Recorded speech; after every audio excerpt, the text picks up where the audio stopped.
Hello there, welcome to my channel.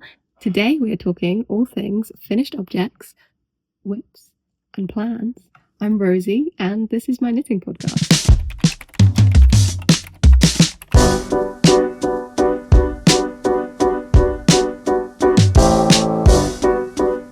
I need to start out with a confession, and that is that this is the first time in a long time that I'm filming one of these. My last one I think was maybe August, maybe July. I want to say July. A while ago, over 6 months ago. It's now January. So as you can imagine, there's a lot of things that could sit on the finished object section of this video. However, I'm not going to cover them. I have done a Everything I Knit in 2025 video. So if you are interested in the things that I missed in that little hiatus gap, then you can go watch that. It is a hoot, I can tell you. And I've put timestamps on that video as well, so you can skip if you want to just specifically see anything. But don't fear, I do have one finished object from 2026 and I'm hoping to get into the rhythm of filming these regularly again, so this will be the last time. Let's get into it properly. Ta-da! These are my Midsummer dancer socks by Sari Nordlund, and I knit them in the camel's yarn. I believe the colour set is called Strawberries and Cream. It comes with a mini to do heels and toes in, but I didn't use that. I have a little collection of mini skeins that I wanted that for, and I also really liked this yarn on its own. I bought the yarn back in June in a yarn shop in London that the name eludes me of now, but I'll pop it on screen, and it's just gorgeous. It's also wearing so well. This yarn is amazing. I've worked with a couple different sock yarns, and a lot of the socks that I have made I've gifted, so I haven't quite gotten to see how they wear, but I have worn these in my docks, which are quite hard on socks. I wore one pair of socks in them once and got holes in them. That was more on the yarn, but it demonstrates that you need hardy sock yarn when wearing socks, mostly with docks. Socks with docks. And this holds up, so I'm very pleased with that. I believe it's a 80-20 sock mix, but I don't have the label anymore, so I can't tell you precisely because, as I said, I got the yarn in June. I cast these on in August and I finished them on New Year's Day. If you have seen my finishing my whips for 2025 video, I work on them in that, but I didn't quite get them finished until the 1st. I believe the yarn colour is called Strawberries and Cream, and it's this gorgeous like mini stripes. I don't even know how to describe the effect, but it kind of looks like stripes, but very non-harsh, very soft little specks of lines. I don't think I'm describing that particularly well, but I think you get the idea.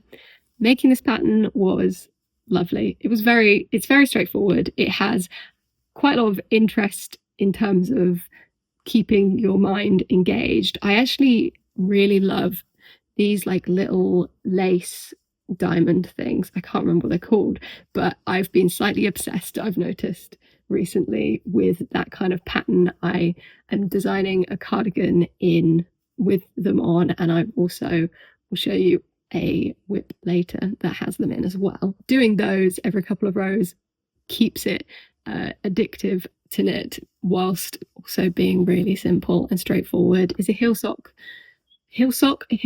flap and gusset. And I think the only thing that I did weird about these is I think they're different sizes, and I don't know what I did.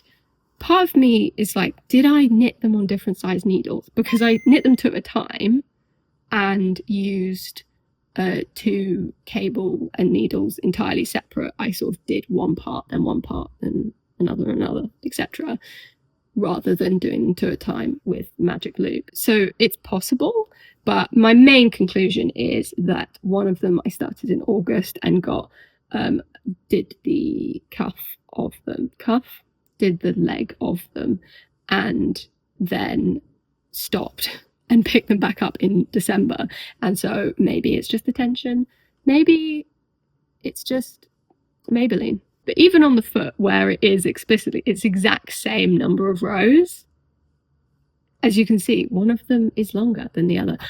It's entirely possible that my feet have just stretched them out differently. I do have slightly different size feet, as most people do.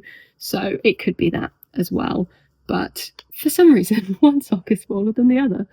But it doesn't affect how they wear. I can't feel it when they're on my feet, so I don't mind. But yes, yay for first finished object of the year. That is it for finished objects today, because we're only into January, and I finished all of my projects at the end of 2025, more or less. And so I actually had a lot of casting on to do. So it's time to talk about works in progress, what's on my needles at the moment. Now, I do have a couple of whips that I'm not actively working on, so I am not going to mention them in this video. But I have cast on 3 projects so far this year of varying degrees of ambition. But yeah, let's get into them. The first one is my first cast on of the year, and it is in some ways very simple, in some ways slightly crazy. In, I want to say, September or October, I ordered some yarn from Knitting for Olive for my cardigan number 9 that I finished at the end of last year. And I kind of impulsively, kind of to treat myself, decided to add 1 ball of their compatible cashmere onto the order, which you might know is about 15, maybe more, pounds per ball for 25 grams of lace weight yarn. And it came and it was tiny, and I should have expected it to be tiny, but I sort of went, what on earth do I make with 1 tiny ball of compatible cashmere? So obviously, like you do, you go, what can I make with any amount of yarn that will also be effective? And that is some sort of triangle scarf, because the effectiveness of being able to weigh your yarn and use half of it and then start decreasing for the other half is, or in theory should be, as we'll go on to, a very good concept. This isn't the Sophie scarf. It is, however, based on the Sophie scarf, but I added the little Lacey flower details.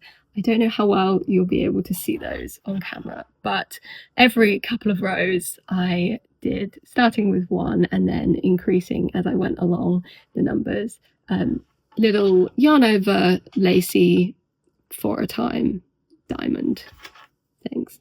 Now, the slightly insane part of this project is that I am using the smallest needles that I own. I think these are a US size 1. I don't use the US system, so I don't really understand how it works. Oh no, not even 1. They're a size 0. I didn't even know that was an option. They're 2mm needles. I think the smallest needles I've ever knit with, they're the smallest needles I own. I only own them because I bought the full Chalgu sock shorties, the red twist ones, and so I thought, well, I'm going to have to use them at some point. And this is, as I said, a lace weight yarn, so really anything bigger and you're going to get a very gappy fabric, which could have been the vibe, but what wasn't what I wanted from this. What I wanted was a very luxurious finished drapey, but definitely fabric, and I'm definitely getting that. I can't wait to block this, because I think it's already really lovely, very soft, very pleasing to feel and drape, and I think it's just gonna shine. What actually motivated me to cast this on at the beginning of this year is it's been very cold in the UK, and I go on walks once a month with my family, and we walk around more than that, but we do like proper walks, rambles, hikes. I feel like hikes makes it sound like it's more effort than it is, because they're not sort of up mountains or anything like that, but they're hikes. We go on hikes once a month, and I wanted something that wasn't too bulky or cumbersome, but would still give me protection over my neck and maybe my chin on those, now that it's very cold. So I thought I'll make myself a little mini scarf. They're very in fashion, I feel, even like increasingly so. I feel like the Sophie scarf has been a thing for in the knitting world for quite a while, but in terms of the wider fashion trend cycle, little neckerchief scarves are definitely a thing at the moment. And I don't think they're entirely always me, but I have enjoyed sort of playing around with outfits and adding that kind of thing. And I don't actually have any proper little neckerchief scarves. So I'm excited to wear this and experiment with it and be kept warm by it and feel how soft and lovely it is. As you can see, I'm very close to finishing this. I might even finish it today or tomorrow, which would be exciting because I am going on another walk soon. So I would love to be able to wear it. But I was actually about this close to finishing when disaster struck. I did weigh this yarn, but it's so small and light and small amounts that I think it just went wrong with it. I use my kitchen scales. They're not like super accurate scales, so I think it just wasn't accurate enough, and I got to about here and I had to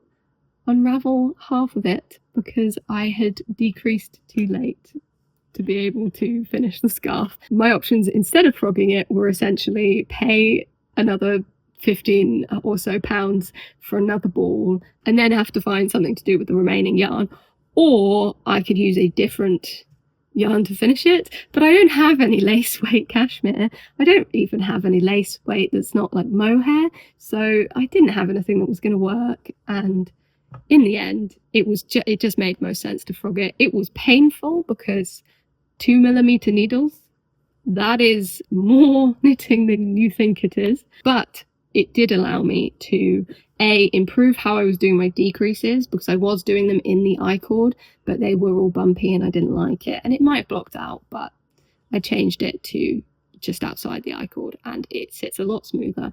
And I also changed how I switched and went from the increases to the decreases, and it made this lovely beautiful point that I'm very satisfied with. So I'm glad I undid it, even if it was painful at the time, and I am nearly done again, so very happy with that.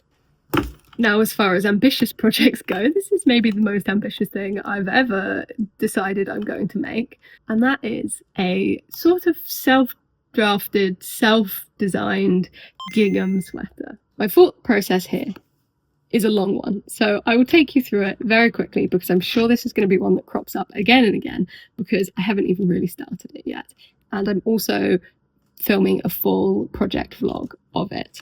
But I got this yarn for Christmas. It is West Yorkshire Spinners Croft in this gorgeous teal colour. I am obsessed.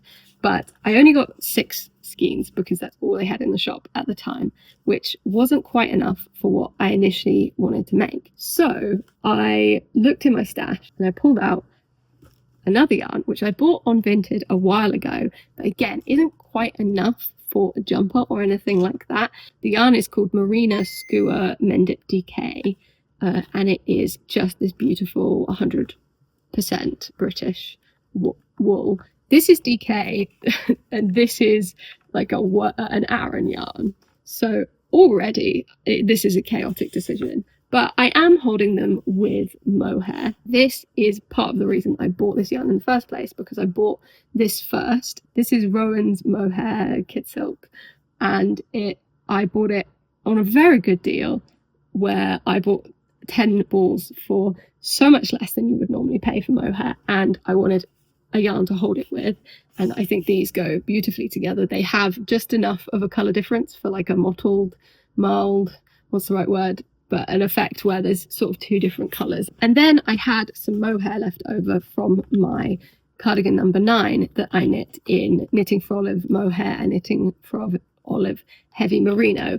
and it is a perfect match for this yarn that was already in my stash. So I did order some more, but not before doing an extensive number of swatches in the plan. Now, this started out as a legs pullover, but with a twist. I did a colourwork chart in order to be able to make it gingham. I love it. I love it so much. But unfortunately, here is my progress so far on attempting to do the Lakes pullover. And I did some miscalculations in terms of my gauge and the colour work and making the colour work chart flow in the way that I wanted it to. And I am going to, I think, probably completely frog and restart and just make a saddle shoulder jumper in my own measurements and style. I'm still going to make the Lakes pullover at some point because I really, really love the pattern and I want to make it in Filcolana Peruvian Highland wool, which is my favourite yarn, full stop. They have a cinnamon melange colour and I think that would just be so gorgeous in the Lakes pullover. So I probably am going to make that at some point, but this is my hill I'm going to die on. I have spent so many hours already on this project. One of these alone I think took about 10 hours, and then I realized that I had done them backwards in terms of where the color work should sit. I'd cast on from the bottom end, not the top end of the chart, and then I went to pick up the stitches, and yeah, it just didn't work out because I want it to flow from the shoulder into the body and match up, and I thought I had done it so that worked out, but I'd missed a square on one of them with the stitch count. But I'm not on the pattern gauge for this. I think it's just going to make a lot more sense to draft it myself. It also means I can kind of go back to my swatches and pick the one that is the least kind of chunky one, because with doing this colour work into wool yarns, it's going to be a thick fabric, which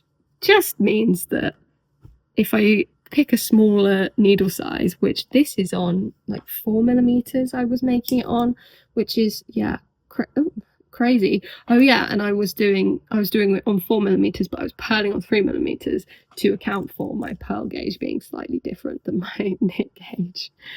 Yeah, so much thought went into this, and I've kind of put it to the side for a little bit so that I can give myself a bit of a mental break from how intense it has been. But I am determined that I will have the most beautiful blue gingham jumper that ever there was. And you can't stop me. I can't stop me. It'll happen. That is whip number 2. It's quite a crazy one, but if you have any advice on working out the measurements for a saddle shoulder, because I'm stuck on that construction, I think it will work. I think it will look really cool if it all lines up how I want it to, which I think I can make it do. I know I can make it do. I just need to do some more swatches. That's enough about that one. On to our last whip, the third cast on of the year. I am making the Easy Knit Scoodie by Aver P. It's going very well. It's a lovely, quick project so far. That being said, I'm going to have to do some frogging. But first, let's talk about the yarn. You might recognise this. It might blend in a bit. This is the leftover yarn from making this cardigan, which I call my Ladybird cardigan, but it is the Daydreamer cardigan by Kudovikika. I talk more about it in my Everything I Made in 2025 video, and I believe I also have a knitting podcast where I talk about it, so I will link that somewhere. It's on my channel and I'm wearing it in the thumbnail. I currently have one knitted scarf hood that is a very heavily modified Sophie hood / Alex hood. I wear it all the time and it has been my most used accessory this winter, so I wanted more of them. And when I saw this pattern ages ago when she was designing it from Aver P, I knew I wanted to make it, and I wanted to make it in stripes. I will make it in stripes at some point, but I also wanted to use up this yarn, and I think it's going to be incredibly cute. I really am a big fan of this hood construction. I think I really like how it sits. I do wish the front of the hood sat a little bit further forward, just so that if it was raining or something, I could cover my face, but I do like that my fringe kind of sits out the front. Not too mad about it. Now the pattern for this, I had initially some concerns because there were a couple of things. Let me take this off my head while I'm talking. There were a couple of things that confused me, and they were mostly to do with the scarf portion. Firstly, the way you knit the I-cord edging is similar to that of the Sophie scarf or many other patterns that have incorporated I-cord edging, and this pattern recommends that you knit the I-cord bit twice every time you come to it so that it is longer and stretches more with the thing. I did that initially, and then I decided I knew better, which was never a good idea, because I was getting gaps in my fabric between the I-cord edge and the main fabric, and I didn't like that. So I decided quite early on, rather than seeing how it worked out, to restart and just ignore the knitting it twice, because I've made other things and it works out perfectly fine. So why would I know better than the designer? However, a couple of days into knitting this, there was a updated version of the pattern released, which is incredible. It's even more detailed. It lays out, particularly one of the things that confused me actually was it's a made to measure pattern, so you can use any yarn, and that is great and it's working amazingly, and I'm very impressed with that aspect of it. But for the scarf, it said knit to a certain length, I can't remember, and then change to the next bit of the instructions. And as you can maybe see, the scarf is kind of diagonal, so I didn't know whether it was knit to the certain length in terms of your rows measure that, or whether it measures it diagonally. And when the update was released, it has a diagram that shows you where the individual measurement bits are and how long each bit should be exactly. So that was amazing. But the other thing is there was a note about the I-cords saying they will have holes, but when you stretch it out, the holes disappear. And so I realized I should definitely have been doing that, because the way you can definitely see the way it's bunching up, it's just not it. It's not working out. Sadly, it's not working out. I started doing the second bit of the scarf so that I could kind of do them two at a time and maximize using up my yarn, because I do have a finite amount left over and I want to use as much of it as possible without running out. Alas, I'm going to have to frog back to the hood, which, as you can see, I haven't done yet because I put it down for a couple of days to emotionally prepare myself to frog and have to restart. But having got it out, I am very excited to be able to wear this. And it's so nice and warm because it's drops Nepal and drops brushed alpaca silk in colour 3608. And I'm not 100% sure what this colour is, but I think it's Bordeaux or something along those lines. And they're both alpaca, so very warm. But that's all of my thoughts so far on this project. I've just realised that every time I put this on, it's going to look almost like I've got a hoodie on because it matches up to my cardigan, which is fun actually. Maybe I'll try and wear these together and give them a hoodie vibe. Not looking forward to having to frog it, but very much looking forward to finishing it. And it's chunky yarn. This is like an Aran weight and then held with, I'm on size 6 needles. It comes together very quickly. I will be able to finish it in a couple of days once I get back to it. I'm also documenting making it for my Instagram and TikTok. So if you're interested in seeing the sort of day-by-day shenanigans involved with making it and the plot twist that is having to frog half of it, although obviously you now know that's coming, then go and follow me over there. I'll pop links somewhere. I'm sure I've messed my hair up from the hood, but never mind. I'm going to quickly touch on some plans I have coming up, partly because I think by my next one I will have maybe even finished some of them. So I want to let you know what I'm thinking so they're not sort of completely out of the blue shocks. Firstly, I want to make another hood scarf, and there is a good reason, apart from the fact that I just need more of this particular accessory in my life. And that is, I have a very specific colour palette that I adhere to with my wardrobe in general.